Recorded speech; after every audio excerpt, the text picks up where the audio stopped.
மூன்றாவதாக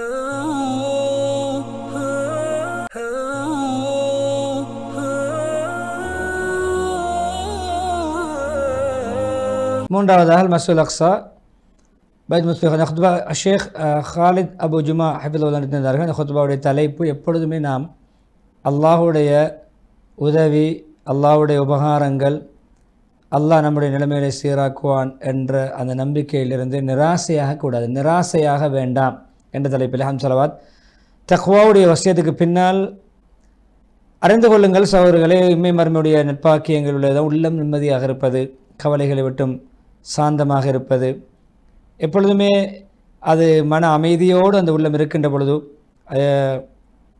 அது உண்மையிலே உண்மை மறுமையுடைய ஈடேற்றம்தான். அல்லாஹ்வுடைய வழிபாட்டை ரசூலுல்லாஹி ஸல்லல்லாஹு அலைஹி வஸல்லம் வழிபாடுகளை கடைபிடியுங்கள். அதன் மூலம் தான் நம்முடைய நோக்கங்கள் நிறைவேறும். அல்லாஹ் அதிகம் திக்ர் செய்யுங்கள். திக்ரின் மூலம் உள்ளத்துக்கு நிம்மதி கிடைக்கும். அல்லாஹ் அதிகம் ஞாபகப்படுத்தும் பொழுது நிம்மதி கிடைக்கும்.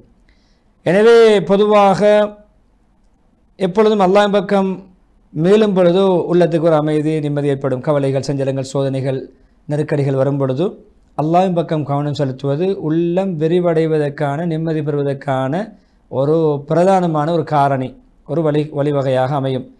அதே நேரம் ஒரு நிராசை என்பது அல்லாஹ்வுடைய ரஹ்மத்தை விட்டும், அல்லாஹ்வுடைய உதவியை விட்டும், அல்லாஹ்வுடைய உபகாரங்களை விட்டு நிராசையாகுவது இருக்கிறதே, அது உண்மையிலே அழிவு, நாசத்துக்கு காரணமாக அமையும், நமக்கு நஷ்டத்துக்கு காரணமாக அமையும். உள்ளங்கள் இறுகி போகும். நிராசை ஏற்படும் பொழுது உள்ளத்தில் ஒரு இறுக்கம் இருக்கும். எப்பொழுதுமே கவலையோடு, துக்கத்தோடு, சஞ்சலத்தோடு இருப்போம். நிராசை ஏற்படுகின்ற பொழுது ஏற்படுகின்ற விபரீதம். எனவே நிராசை என்பது ஒரு இருள், அது கார் இருள், அது ஒரு இருள் போன்றது. நாங்கள் எப்பொழுதுமே மேலெண்ணம் வைப்பது அல்லாஹ் எனக்கு நிலைமைகளை சீராக்குவான், எனக்கு விடிவை தருவான், எனக்கு உதவி செய்வான், என்னுடைய நிலைமைகளை அல்லாஹ் சுபிச்சமாக்குவான் என்று நாம் அல்லாஹ்வோட ஆதரவை பெறுகிறது. அது ஒளி, அது பிரகாசம், அது எப்படி மகிழ்ச்சி, அது ஆனந்தம். எப்பொழுதுமே நிராசை என்பது உள்ளத்துக்கு பாரம், புத்திக்கு, சிந்தனைக்கு பாரம். எப்பொழுதுமே ஒரு அந்த அந்த அந்த மனிதரை கட்டுப்போட்டுவிடும், மட்டுப்படுத்திவிடும். எனவே எப்பொழுதுமே தன்னுடைய எங்கிருந்தாலும் ஒரு சிறை கைதி போன்று அவர் ஒரு மட்டுப்படுத்தப்பட்டவராக இருப்பார், விலங்கிடப்பட்டவராக இருப்பார். அது அவருக்கு நிராசை என்ன செய்யும், ஆதிக்கம் செலுத்துவதன் காரணமாக அவருடைய மனதிலே எப்பொழுதுமே அது தரித்திரியம், அபசகுணமாக பார்ப்பார். எல்லா விடயங்களையும் எதிர்காலத்தை பற்றியும் ஒரு துச்சகுணமாக பார்ப்பார். நல்லது நினைக்க மாட்டார், நெகட்டிவாக, எதிர்மறையாக, நேர்மறையாக பார்க்க மாட்டார். எப்பொழுதுமே எண்ணங்கள் கெட்டு போய்விடும், அல்லாஹ்வோட நல்லெண்ணம் இருக்காது, அவருடைய தவக்குள் பலகீனப்பட்டுவிடும். எப்பொழுதும் ரஜா, அல்லாஹ்வுடைய ஆதரவு துண்டித்து போய்விடும். அல்லாஹ்வுடைய அடியார்களே, எப்பொழுதும் பூமியிலே ஒரு மனிதனுடைய உள்ளம் நிராசைக்கு இடம் கொடுக்காமல் ஒரு மனிதர் வாழ்வதற்கு நாம் பழகிக்கொள்ள வேண்டும். எப்படி ஒரு மூமினுடைய உள்ளத்தில் நிராசை வர முடியாது. எப்பொழுதும் இந்த ஆயத்தை ஓதிக்கொண்டிருக்கின்ற ஒரு மூமினுக்கு எப்படித்தான் நிராசை வர முடியும்? எந்த சோதனை வந்தாலும், பூமியிலோ என்னுடைய உடலியல் ரீதியாக எந்த சோதனை வந்தாலும், இல்லா ஃபி கிதாபின் கப்லின், ஏற்கனவே நாம் அதை பதிவு செய்திருக்கிறோம், எழுதியிருக்கிறோம், முடிவு செய்திருக்கிறோம். அது அல்லாஹ்வுக்கு மிக லேசானது. ஏன் நீங்கள் நிராசையாக கூடாது? உங்களுக்கு கிடைக்காத விடயங்கள், நீங்கள் இழந்ததை நினைத்து, அதே உங்களுக்கு கிடைத்ததை வைத்து நீங்கள் கூத்து கும்மாலம் அடிக்கவும் கூடாது, மகளவும் கூடாது, அளவுக்கு அதிகமான ஆனந்தமும் கூடாது.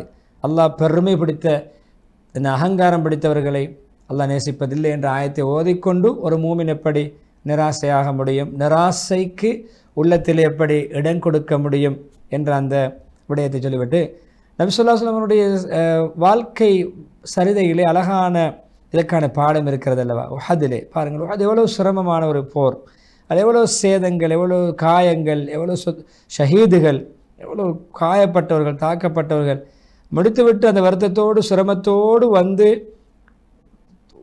வீடு திரும்புகின்ற பொழுதோ அல்லாஹ்வுடைய கட்டளை வருகிறது, ஹம்ராவுல் அசத் என்ற இடத்துக்கு போக தயாராகுங்கள். சிரமமான கட்டத்திலே படையெடுங்கள் ஹம்ராவுல் அசதுக்கு. தெளிவான பாருங்கள், அந்த நேரத்தில் சஹாபாக்கள் காயமே, நெருக்கடியே, கவலையே, துக்கமே, பலரை இழந்திருக்கிறோம் என்று காரணம் காட்டி நபி அவர்களோ சஹாபாக்களோ பின்வாங்கவில்லை. அந்த நிலைமையிலே உற்சாகமாக, தைரியமாக, சிரமத்துக்குள் இன்னுமொரு தியாகம் வருகிறது, அந்த தியாகத்துக்கு முன்னாகினார்கள், சென்றார்கள். அழகான முறையிலே அவருடைய நம்பிக்கை, ஈமான் கூடிய வெற்றி வாகை சூடி திரும்பினார்கள். அவர்களுக்கு எப்பொழுதுமே சொல்லப்படுகின்ற பொழுதெல்லாம் அவர்களுக்கு ஈமான் கூடக்கூடியதாக இருந்தது. உங்களுக்கு எதிரிகள் உங்களை தாக்க எத்தனைக்கிறார்கள், தயாராக இருக்கிறார்கள், எதிரிகள் உங்களுக்கு எதிராக ஒன்றிணைந்திருக்கிறார்கள் என்று சொல்லும் பொழுதெல்லாம் அவர்கள் மேலெண்ணம் ஆதரவு அல்லாஹ் பக்கம் ஏற்பட்டு அவர்கள் எங்களுக்கு அல்லாஹ் போதுமானவன் என்ற அந்த வார்த்தையை சொல்லி தங்களை தைரியப்படுத்தி கொண்டார்கள். எனவே எப்பொழுதுமே அந்த தைரியமும் அந்த சிரமமான நெருக்கடியான நிலைமையில் அவர்கள் முன்னாகியதும் அந்த வெற்றிக்கு காரணமாக அமைந்தது. எப்பொழுதும் அவருடைய உறுதிக்கு காரணமாக அமைந்தது. ஆதரவு வைத்தார்கள். அவருடைய நம்பிக்கை எப்பொழுதுமே ஒவ்வொரு வினாடி நம்முடைய உள்ளத்தில் இருக்க வேண்டிய ஒரு ஆயத்தான். எங்களுக்கு என்ன ஏற்பட்டாலும் அல்லாஹ் எங்களுக்கு என்று எழுதியது தான் கிடைக்கும், நடக்கும். அவன் எங்களுடைய பொறுப்புதாரி பாதுகாவன், அவன் மீது மூமின்கள் தவக்குள் நம்பிக்கை வைக்க வேண்டும் என்றெல்லாம் அந்த ஆயத்தை ஓதிக்கொண்டு ஹஸ்பே அல்லாஹ் வ நிஅமல் வக்கீல், ஹஸ்பன் அல்லாஹ் வ நிஅமல் வக்கீல் என்ற வார்த்தையை சஹாபாக்கள் மொழிந்து அந்த நம்பிக்கையோடு பாடுபட்டார்கள். அதற்குரிய வெற்றியை அவர்கள் பெற்றுக்கொண்டார்கள். எனவே பாருங்கள், இப்படியான கட்டத்தில் அவர்கள் சென்றது, அல்லாஹ்வுடைய கட்டளைக்கு அடிபணிந்தது, அல்லாஹ்வோடு இருந்த உறுதியான நம்பிக்கையும் அல்லாஹ் எங்களுக்கு உதவி செய்வான்ற அந்த உறுதியான மன வலிமையும் அவர்களுக்கு அந்த வெற்றியை பெற்றுக் கொடுத்ததில்லை. நமக்கு ஒரு அழகான ஒரு பாடம் அல்லவா? நபி ஸல்லல்லாஹு அலைஹி வஸல்லம் அனைத்தும் குர்ஆன், ஹதீஸ் எல்லாமே பிரகாசம். இஸ்லாம் ஒரு பிரகாசம், மார்க்கம் ஒரு ஒளி. எனவே இப்படியான ஒளிகளை நாங்கள் எப்பொழுதும் நம்முடைய வாழ்க்கையில் எடுத்து நடக்க வேண்டும். கவலைகள், அழிவு, நிராசைகளை விட்டும் நாம் நம்முடைய உள்ளங்களை பாதுகாத்து கொள்ள வேண்டும். எனவே ஒரு ரசூல்மார்கள் இதற்கு பின்னால் உதவி கிடைக்குமோ என்று இறுதிக்கட்டத்தை அடைந்த நிராசையாக பார்க்கின்ற பொழுது அவர்கள் இதுக்கு நாங்கள் பொய்ப்பிக்கப்பட்டு விட்டோம், எங்களை இதுக்கு யாரும் ஏற்றுக்கொள்ள மாட்டார்கள், நாங்கள் பொய்ப்பிக்கப்பட்டு விட்டோம் என்று சொல்லி இறுதி கட்டத்தை அடைகின்ற பொழுதுதான் அவர்களுக்கு எங்களுடைய உதவி வந்தது. நம் நாடியவர்கள் பாதுகாக்கப்பட்டார்கள். எங்களுடைய தண்டனை பாவம் செய்யக்கூடிய பாவிகளை விட்டு தடுக்கப்பட மாட்டாது, நிச்சயம் அவர்களுக்கு நடக்கும். என பொறுமைசாலிகளே, மஸ்ஜிதுல் அக்ஸாவுக்கு தன்னை அர்ப்பணித்த போராளிகளே, தியாகிகளே, இந்த அசம்பாவிதங்கள், நெருக்கடிகள் உண்மையிலே நமக்கு பாரிய சேதங்களுடைய சவறு ஏற்படுகிறது. அல்லாஹ் வானத்திலிருந்து பூமிக்கு நிர்வாகத்தை செய்து கொண்டிருக்கிறான், பூமியை நிர்வகித்து கொண்டிருக்கிறான். அவன் அந்தந்த விடயங்களுக்கு உரியாளர்களிடம் அந்த விடயங்களை ஒப்படைக்க வேண்டும். அல்லாஹ்விடம் இந்த காரியத்தை ஒப்படைக்க வேண்டும். அல்லாஹ் மீது நம்பிக்கை வைக்க வேண்டும். அல்லாஹ்வின் மீது யார் நம்பிக்கை வைப்பார்? அல்லாஹ் போதுமானவன். அல்லாஹ் நம்முடைய விடயங்களை மிகைக்கக்கூடியவன், கட்டுப்படுத்தக்கூடியவன். எனவே நம்முடைய விடயங்கள் எல்லாம் பக்கம் முன்னோக்கி அல்லாஹ்வுடைய கலா கதிரை பொருந்தி கொண்டு அவருடைய வெற்றிகளை நாம் அடைவதற்கு மனதிலே தைரியம் கொள்ள வேண்டும் சொல்லிவிட்டு, பொதுவாக எப்பொழுதுமே மூமின்களுக்கு நன்மாராயந்தான். எந்த கஷ்டம் வந்தாலும் முடிவு வெற்றி தான். எனவே உறுதியாக நாம் போராட வேண்டும். கஸா மக்களை பாருங்கள், எவ்வளோ தியாகங்கள், எவ்வளோ உயிருக்கு சேதங்கள். குழந்தைகளை இழந்திருக்கிறார்கள். மனைவிமார்கள் கணவன்மார்களை, பிள்ளைகளை, சகோதரர்களை, உறவுகளை என்றெல்லாம் இழந்தும் அவருடைய தைரியத்தை எப்படி முகம் கொடுக்கிறார்கள், பொறுமையாக, நன்மை எதிர்பார்த்து அல்லாஹ்வுடைய நம்பிக்கையோடு என்பதை பாருங்கள்.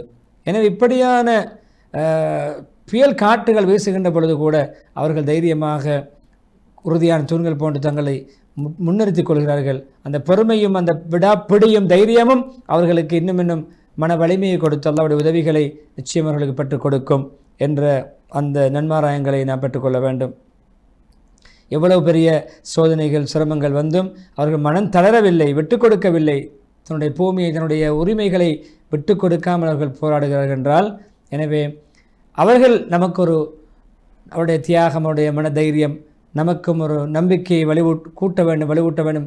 நிராசையை நம்மை விட்டும் கவலைகளை, துக்கங்களை அகற்ற வேண்டும் என்று சொல்லிவிட்டு, எப்பொழுதுமே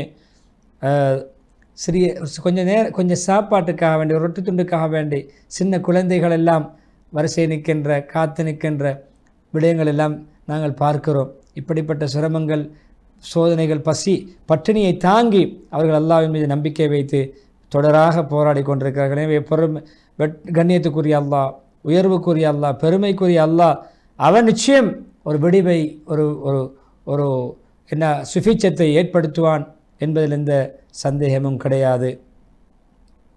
எனவே இப்படியான கட்டங்களிலே நாம் எடுக்க வேண்டிய படிப்பு என்ன தெரியுமா?